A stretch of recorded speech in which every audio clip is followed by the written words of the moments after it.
आज हमारे साथ एक बेहद खास मेहमान मौजूद हैं और ये खास मेहमान भारतीय इलेक्शन यानी जो इस समय इलेक्शन सीजन है उस पे सबसे बड़ा एजेंडा है। इस मेगा एक्सक्लूसिव इंटरेक्शन में मेरे साथ मौजूद हैं देश के प्रधानमंत्री नरेंद्र मोदी।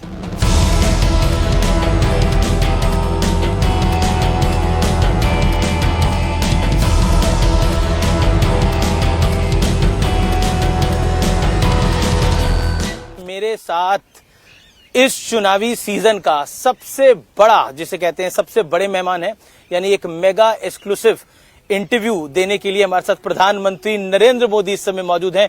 मोदी जी, आपका अभिनंदन है न्यूज 18 पे। नमस्कार। नमस्कार भैया, आपके सभी दर्शकों को भी हमारा नमस्कार। मोदी जी, चौथे चरण की वोटिंग जारी है, 3 चरण संपूर्ण हो चुके हैं। ये चुनाव आपको कहां जाता हुआ दिख रहा है? खासतौर पर तेलुगु स्टेट्स में भी वोटिंग है। पहले 3 चरण के जो चुनाव हुए हैं उससे मैं साफ देख रहा हूं कि कांग्रेस पार्टी कहो या उसके साथी कहो जी, सबके सब एक प्रकार से दिशाहीन नजर आते हैं। अब देखिए, आपको कहीं पर भी इंडी अलायंस नजर नहीं आएगा। वो नेता नहीं तय कर पा रहे हैं, वो एजेंडा तय नहीं कर पा रहे हैं। उनको लगता है कि मोदी का घोर विरोध, मोदी को गाली गलौज जी, उसी से उनका काम चल जाएगा और वो उसी के आधार पर जी, चुनाव जीतना चाहते हैं। देश, इतना बड़ा देश जी, आज खास करके जो नौजवान मतदाता है जी, वो ये हमेशा सोचता है कि भाई आखिरकार इतने बड़ा देश, इतनी विविधताएं, ऐसा कौन नेता है जी, जिसको संभाल पाएगा? नाम बताओ। इंडी अलायंस के लोग नाम नहीं बता पा रहे हैं और वो कहते हैं बाद में, फिर इतना भी कहते हैं कि भाई, अभी एक मैंने कहीं अखबार में पढ़ा, वो एक ऐसी फॉर्मूला ला रहे हैं जी, जिस फॉर्मूला में 5 साल में 5 प्रधानमंत्री, हर वर्ष एक प्रधानमंत्री। अगर हर वर्ष एक प्रधानमंत्री वो लाएंगे जी, तो आप मुझे बताइए कि देश का क्या होगा। आपको गांव के लोग बढ़िया मजेदार कथा सुनाते हैं जी, कि एक बार 10 किसान इकट्ठे हुए जी, और उन्होंने सोचा कि भाई कुछ पानी के बिना क्या होगा, तो मिलकर के उन्होंने जो पानी की जांच करने वाले लोग हैं तो उनको बुलाया। तो कहा भाई पानी तो निकल सकता है, अगर 100 मीटर ट्यूबवेल कर देंगे तो पानी आपको निकलेगा और पानी मिलेगा। तो फिर 10 किसानों ने कहा ऐसा करो भाई 10 मीटर मेरे यहाँ गड्ढा करो। जी, दूसरे ने कहा 10 मीटर मेरे यहाँ करो। तीसरे 10 ने कहा 10-10 मीटर कर लो, 100 मीटर हो जाएगा, क्या पानी निकलेगा क्या? तो 5 साल में 5 प्रधानमंत्री इतने बड़े देश को वो समझ भी नहीं पाएंगे। लेकिन विपक्ष कह रहा है कि 400 पार की पहले मोदी जी बात कर रहे थे, अब नहीं कर रहे हैं। मैं कल भी बोला हूं जी। अब वो ठीक है कि उनकी चिंता ये है, आगे कांग्रेस का एजेंडा क्या है, 400 पार कर पाएंगे कि नहीं कर पाएंगे। उनका एजेंडा नहीं है कि वो कितनी सीटें जीतेंगे और कैसे जीतेंगे। मैंने करीब हिंदुस्तान के एक 3-4 राज्य बाकी है, सभी राज्यों का भ्रमण किया है और सभी राज्यों के भ्रमण से मैं देख रहा हूं कि ये आंधी है, आंधी, बड़ी आंधी। और 2019 से बड़ी वाली आंधी 400 पार बहुत आराम से देश की जनता करने वाली है। विपक्ष 19 से 24 में विपक्ष के नाते भी विफल गया है। जो लोग विपक्ष के नाते भी विफल गए हो जी, उनको इतना बड़े देश का कारोबार कौन देगा? लेकिन एक सवाल मन में आता है कि बीजेपी ने 2019 के अंदर 303 सीटें अपने दम पर पाई। हिंदी भाषी राज्यों में एक तरह से बहुत बड़ी सीटें भारतीय जनता पार्टी को मिली, लेकिन इस बार क्या वो रिपीट हो पाएगा? और आप देखिए जी, भारतीय जनता पार्टी जो आप इतनी पुरानी सोच के साथ बैठे हुए हो। गोवा जी ये क्या हिंदी भाषी है क्या? गुजरात हिंदी भाषी है क्या? महाराष्ट्र हिंदी भाषी है क्या? असम हिंदी भाषी है क्या? बंगाल हिंदी भाषी है क्या? कर्नाटक हिंदी भाषी है क्या?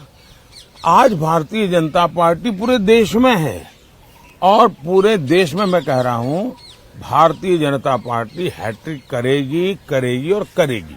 और ये मोदी कहता है इसलिए करेगी ऐसा नहीं, देश के 140 करोड़ देशवासियों ने तय कर लिया है, इसलिए 400 पार होना है। और भारतीय जनता पार्टी भी अपने सारे रिकॉर्ड तोड़ेगी और एनडीए भी अपने सारे रिकॉर्ड तोड़ेगी। तेलुगु स्टेट्स में आपको क्या लगता है? आंध्रा में, तेलंगाना, आंध्र एंड तेलंगाना जी, इस चुनाव में साउथ सबसे बड़ा सरप्राइज देगा। केरल, तमिलनाडु, पुडुचेरी, कर्नाटका, आंध्र, तेलंगाना, विपक्ष को भी सभी में साउथ से उम्मीद है बहुत ज्यादा। सभी में ऐतिहासिक परिवर्तन आपको नजर आएगा और बहुत बड़ी सिद्धि जी भारतीय जनता पार्टी और एनडीए के पक्ष में रहेगी जी। ये बिल्कुल साफ नजर आता है। और मैं मानता हूं जी कि तेलंगाना क्लीन स्वीप करेगा। जिन राज्यों में राज्यों के चुनाव है वहां भी जहां भारतीय जनता पार्टी है वो रिपीट करेगी, जहां एनडीए है वो नई सरकार बनेगी। और इसलिए इन सभी राज्यों में जी सरकार बनना तय है। आंध्र तेलंगाना में भी क्लीन स्वीप होने वाला है। एक मैं पूरे देश घूम रहा हूं चुनाव के लिए। एक चीज मैंने देखी, इस चुनाव में नैरेटिव बार बार बदले। पहले नैरेटिव आया रिजर्वेशन का, फिर आया नैरेटिव की बीजेपी के लीडर्स के फेक वीडियो चलाए गए। नैरेटिव बार बार बदल रहे हैं, कैसे देखते हैं आप इसको? इसको आप नैरेटिव नहीं कह सकते हैं। चुनाव का नैरेटिव एक ही है और वो है फिर से एक बार मोदी सरकार। जी, चुनाव मोदी का फैक्टर है इस चुनाव का। चुनाव का नैरेटिव एक ही है, अब की बार 400 पार। नैरेटिव वही है, लेकिन एक नैरेटिव जो लोग हताश हैं, निराश हैं, जो मुद्दों की तलाश में हैं, जी, उनके लिए बार बार वो खोज रहे हैं कैसे टिके, कैसे लोगों के बीच में रहे, इसलिए उनको ये खेल करना पड़ रहा है। लेकिन वो नीचे तक लोगों को बात पहुंचा नहीं पा रहे हैं। लेकिन उत्तर से दक्षिण तक, पूर्व से पश्चिम तक एक नैरेटिव है मोदी जी, और ये हमारा एनालिसिस है, वो है नरेंद्र मोदी। मोदी एक नैरेटिव है। इस पर आप क्या कहना चाहते हैं? आप पर बहुत बड़ा एक प्रेशर है कि आप अपनी तीसरी टर्म में वापस आए। मेरे पर कोई प्रेशर नहीं है जी, देश की जनता का प्यार, यही मेरी बहुत बड़ी शक्ति है। जी, देश की जनता के आशीर्वाद यही बहुत बड़ी पूंजी है। और इसलिए प्रेशर मैं देख रहा हूं कि इंडिया अलायंस में है, क्योंकि उनके इंडिया अलायंस बन ही नहीं पा रहा है। अब बनते ही बनते देखिए केरल में जाके, लेफ्ट उनका सबसे बड़ा साथी, जी, जी, केरल में जाकर के ही उन्होंने उन पर छुरा भोंक दिया, खुद चुनाव लड़ गए। और मैंने पूरे चुनाव में सबसे तीखी आलोचना, सबसे तीखी भाषा जी, अगर मैंने कहीं सुनी है तो वो मैंने वायनाड की सीट पे सुनी है। वायनाड में सुनी है, केरल में सुनी है, जहां कांग्रेस की इतनी भद्दी तरीके से आलोचना हुई और कांग्रेस ने अपने इंडिया अलायंस के साथी के खिलाफ इतनी भद्दी भाषा में बोला। एक आपका बयान था कि कांग्रेस अगर आई सत्ता के अंदर तो ये राम मंदिर का फैसला पलट देगी। ये क्या ये मेरा बयान नहीं है। आपने बोला इस पे? ये मेरा बयान नहीं, मेहरबानी करके मेरे मुंह में बयान मत डालिए। ये बयान है कांग्रेस के विश्वस्त सलाहकार का, जो कांग्रेस के 30 साल तक और टॉप परिवार के सलाहकार रहे हैं। उन्होंने कहा है कि ये तय है और उन्होंने निर्णय करके लिया है कि हम रामलला को फिर से एक बार टेंट में भेज के ही रहेंगे। सुपर कमीशन बनाने की बात। हाँ, रामलला को फिर से टेंट में भेज करके ही रहेंगे, ये उनके सलाहकार ने कहा है। ये कांग्रेस वालों ने निर्णय किया है। और देश को पूरा भरोसा है कि इस प्रकार की करने की इनकी आदतें हैं। वोट बैंक की राजनीति के लिए जी कुछ भी करना इनकी आदत है। एक सवाल और, हम बिहार की धरती पे है, आरजेडी यानी लालू जी की पार्टी और कांग्रेस का अलायंस है, इंडिया अलायंस देखने को मिल रहा है। लालू जी ने मुस्लिम आरक्षण की बात कही है, उन्होंने बोला कि मुस्लिम का आरक्षण होना चाहिए, क्या देखते हैं आप? उन्होंने आरक्षण होना चाहिए इतना ही कहा नहीं, ऐसा नहीं, उन्होंने ये कहा है पूरा का पूरा जी, मतलब SC, ST, OBC उनको जो आरक्षण है वो अब मुसलमानों को देना चाहिए। और संविधान सभा ने गंभीर चर्चा करके तय किया था कि इस देश में धर्म के आधार पर आरक्षण नहीं होना चाहिए। बाबा साहब अम्बेडकर के भी विचार बहुत स्पष्ट रहे हैं कि धर्म के आधार पर आरक्षण नहीं होना चाहिए। पंडित नेहरू भी इसी विचार के थे, लेकिन उसके बावजूद भी राजनीति और सत्ता की भूख ने इनको इतना नीचे गिरा दिया है कि वो देश को फिर से एक बार धर्म के आधार पर बांटने के रास्ते खोज रहे हैं, बांटने के तरीके खोज रहे हैं जी। और उसमें धर्म के आधार पर आरक्षण है। पाकिस्तान का मुद्दा एक बार फिर चुनाव के अंदर आ गया है। तेलंगाना के सीएम है रेवंत रेड्डी, उन्होंने सर्जिकल स्ट्राइक हुआ था नहीं हुआ था वो पूछ रहे हैं। कांग्रेस पार्टी एक ऐसी पार्टी है जिसको देश की सेना के प्रति नफरत का भाव पड़ा हुआ है और इसलिए देश के सेना नायक को उन्होंने एक बार जी गली का गुंडा कहा था।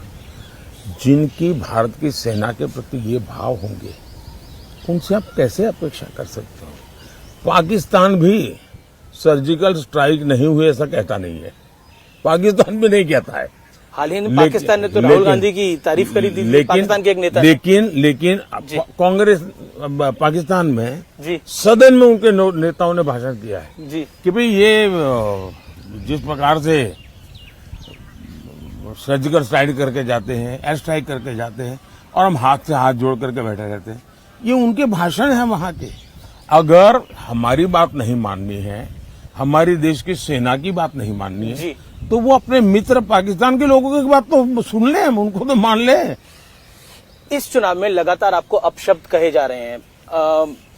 औरंगजेब कहा गया महाराष्ट्र के एक नेता ने, एक और विपक्षी नेता ने आपको तुगलक का, फिर उसके बाद तानाशाह का। क्या आपको बुरा लगता है, आपको गुस्सा आता है इस पे? भाई देखिए, हम तो कामदार है जी, बेनामदार है और हम कामदार लोग जन्म से ही गालियां सुन सुन करके बड़े हुए हैं, लोगों के लाते खाते खाते बड़े हुए हैं और इसलिए इन चीजों को हम मन पर लेते नहीं है। हम एक प्रकार से गाली प्रूफ बन गए हैं। और तो मैं तो कहता हूँ, लोग मुझे कभी पूछते मोदी जी आपकी इतनी बड़ी एनर्जी का रहस्य क्या है, तो मैं कभी मजाक में कहता हूँ कि मैं डेली 2 किलो गाली खाता हूँ और उसी से मुझे ऊर्जा मिलती है। देखिए, मेरी एक बहुत पुरानी कविता है, मुझे अभी याद तो नहीं है जी। लेकिन उस कविता का भाव ये था जी कि मुझे जो पत्थर फेंकते हैं, मैं उन्हीं पत्थरों से पक्षी बना देता हूं और मैं उसी से ऊपर चढ़ जाता हूं। और दूसरा मैं कहता हूं कि जितनी गंद उछालेंगे, जितना कीचड़ उछालेंगे जी, कमल उतना ही ज्यादा खिलेगा।